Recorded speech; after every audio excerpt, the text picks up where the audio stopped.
Well, howdy there, Internet people. It's Bo again. So, today we're going to talk about Biden's budget.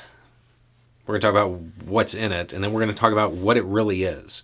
Because it isn't a budget proposal. Not really. And we'll get to why it's not in a second. But here are the key pieces that are going to be blasted all over the media. Reducing the deficit by $3 trillion over the next 10 years. This is going to be done by increasing the taxes on the wealthiest Americans and by quadrupling the taxes on corporate stock buybacks. It will make Medicare solvent through 2050 by increasing the contribution from the top people from 3.8% to 5%. And those are the two pieces that I think everybody's going to hit on. The reduction in the deficit and the Medicare solvency through 2050. All of it, according to this plan, without raising taxes on people making less than about $400,000 a year. Okay. And to be clear, there's other stuff in it. There's more price negotiation for, pharmaceuticals and stuff like that. And we've already seen how that actually does pay off long term. But those two pieces are the pieces that are really going to matter. Because it's not actually a budget. Okay? Schoolhouse Rock stuff here. The executive branch doesn't control the budget. It's a proposal. They put something out, but who controls the budget? Congress. Congress does. They have the purse strings. So, what this is really a dare. It's a dare, and it's a comparison. This is the Biden administration saying, hey, this is what we've got for the American people. Republicans, I dare you to show them what you want to do. And then the American people get to decide.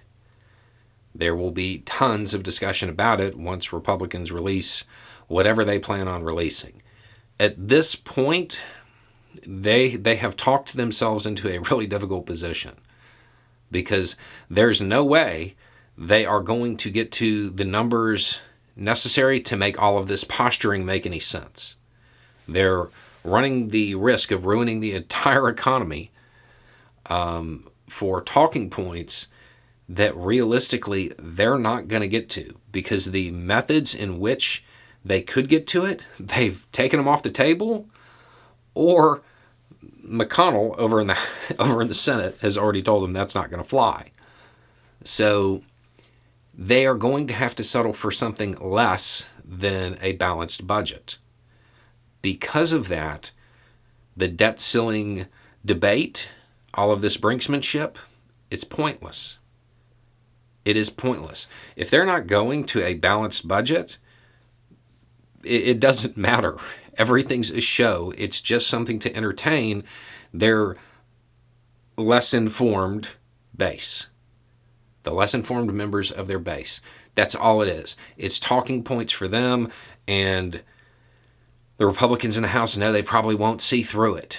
But for the rest of America, they're going to have to choose between whatever it is the Republican Party is going to propose and this plan that doesn't raise taxes on average people, raises taxes on the wealthy, keeps Medicare solvent, and reduces the deficit.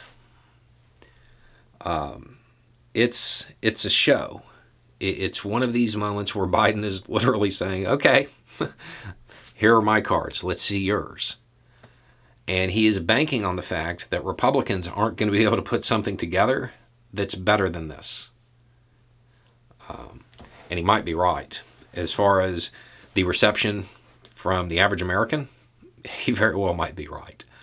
But we're going to have to wait and see. This is why you have a lot of people saying that this is symbolic and it doesn't matter and all of that stuff. It's because the executive branch doesn't control the Treasury. It doesn't control the purse strings like that. Congress does.